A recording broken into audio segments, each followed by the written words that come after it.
대한민국의 재원이 사실상 전무했던 1966년 박정희 대통령이 미국 존슨 대통령의 도움을 받아 키스트를 설립하고 1973년 16개의 출연연이 데득밸리에 조성되면서 대한민국의 R&D의 역사는 본격적으로 시작되었고 정부는 국가 R&D 활성화를 위해 최선을 다하고 있습니다.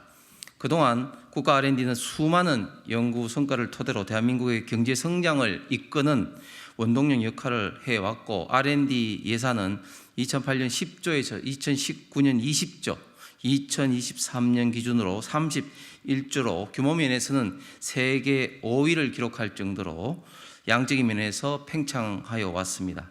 그러나 2008년 10조에서 20조까지 증가하는 데 11년이 걸렸던 R&D 예산이 문재인 정부 5년 동안 구조개혁 없이 10조 이상 가파르게 성장하면서 무분별하게 양적 확대에만 치중한 결과 예산 낭비가 그동안 꾸준히 지적되어 왔고 2019년 기준으로 R&D 투자 대비 특허 건수는 OECD 37개국 중 11위에 머무는 등 효율적인 면에서도 의문이 지적되어 왔습니다.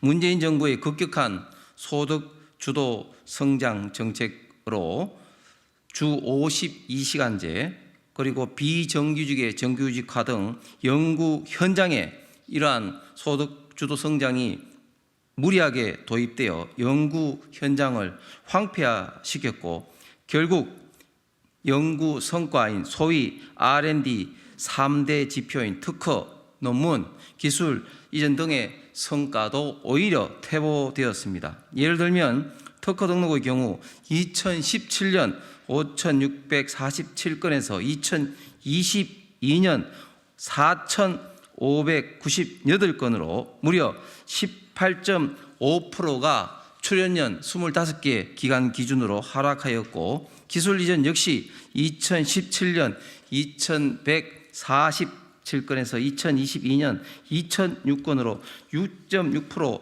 하락하는 등 문재인 정부의 무리한 정책이 R&D의 질적 저하를 초래한 것으로 드러났습니다.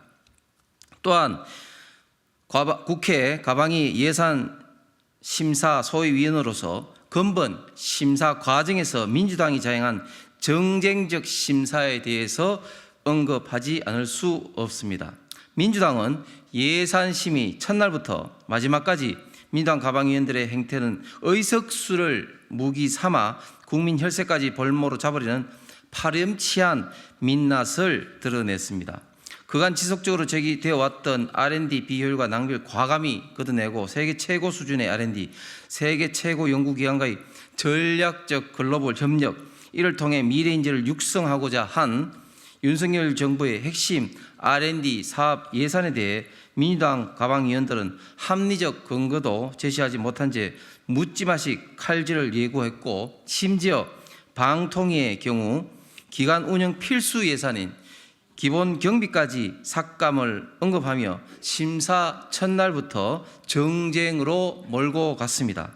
소위와 소소위를 거치면서 최근 지적되고 있는 연구 현장의 다양한 목소리를 충분히 반영하여 집단 연구 지원, 개인 기초 연구, 우수 학생, 국가 장학금 지원, 디지털 혁신 거점 조성 사업, 차세대 네트워크 산업 기술 개발 등 총 4,839원을 정액하기로 하는 등 의견에 접근해 왔습니다. 그렇지만 다음 날 오전 10시 민주당 국회 과방위 예결 소위 위원들은 단순히 정감액 규모가 적다는 이유로 30분 만에 돌연 회의를 정회하고 6시간을 기다리게 만든 것도 모자라서 예정된 오후 3시 반을 넘어 3시 50분에 나타나 정액 2조 원, 감액 1조 1,000억 원이라는 역대 가방위 예산 심사에서는 볼 수 없었던 막장 수정안을 제출해서 회의장을 파장으로 만들었습니다.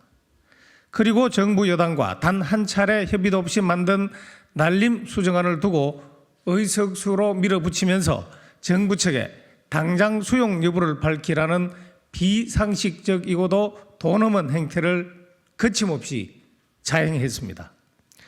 결국 민주당은 철저하게 정략적으로 접근해서 정쟁 예산 심의만 몰두하며 대통령이 내일의 대한민국을 위해 강조한 글로벌 협력 R&D 예산은 무조건 삭감했고 이동관 방통위원장이 마음에 들지 않는다고 방통위와 방심위의 기본 경비마저 큰 폭으로 삭감했습니다. 특히 정보통신 분야 글로벌 협력 사업 13개 가운데 10개는 이미 전 정부에서도 추진했던 사업이고 심지어 정보통신방송표준 개발 지원 사업의 경우 1997년에 시작된 사업임에도 불구하고 민주당 과방위 예결소위 위원들은 심사 기간 내내 자료 탐만하면서 정부 측에 설명 기회까지 제대로 주지 않으면서 단순히 글로벌 사업이라는 명칭이 붙었다는 이유로 삭감을 감행했습니다. 방송통신위원회의 경우에도 결국 업무 추진비, 운영비 등 기본 경비 삭감까지 단독 의결하면서 방통위원장 탄핵 시도도 모자라서 아예 방통위의 손발을 묶어버리려는 정쟁 예산 심의 행태의 막장을 보여주었습니다. 아울러 정액에 대해서도 정부 동의가 있어야 함에도 불구하고 어떠한 사업이 어떠한 기준으로 정액됐는지 산출 내역도 제대로 협의하지 않고 일방적으로 의결했습니다. 분명히 절차 위반으로 무효입니다. 민주당 과방위원들은 민생을 도외시한 막장 수정안을 민생 예산 이름으로 포장하면서 자화자찬의 혈안이 되어 있습니다. 소위 심사 기간 내내 비상식적인 태도로 일관하면서 끝내 단독 의결까지 강행한 민주당의 예산 심의 행태를 보면서 과연 민주당이 처음부터 여야 합의로 국민을 위한 제대로 된 예산안을 의결할 의지가 있었는지 묻지 않을 수 없습니다. 선도형 과학기술로의 전환이라는 담대한 도전을 통해 혁신 연구와 인재 육성을 위한 과방위 예산 심사의 찬물을 끼얹고 과거와 같이 구태의연한 심사로 파행을 막게 한 책임은 민주당에 있다는 점을 분명히 강조합니다. 아울러 국민의힘 국회 과방위원들은 그동안 지적되어 왔던 R&D 예산 낭비와 비효율을 과감히 걷어내고 퍼스트 무브로의 전환과 혁신을 이루어내고 미래 가치를 만들고 이를 위해 헌신하는 과학기술 인재들이 제대로 된 대우를 받기 위한 2024년도 R&D 예산 편성에 최선의 노력을 다할 것을 천명합니다. 2023년 11월 17일 국회 과학기술정보방송통신위원회 국민의힘 예결소위 위원 1동 김병욱, 김영식, 윤두현, 홍석준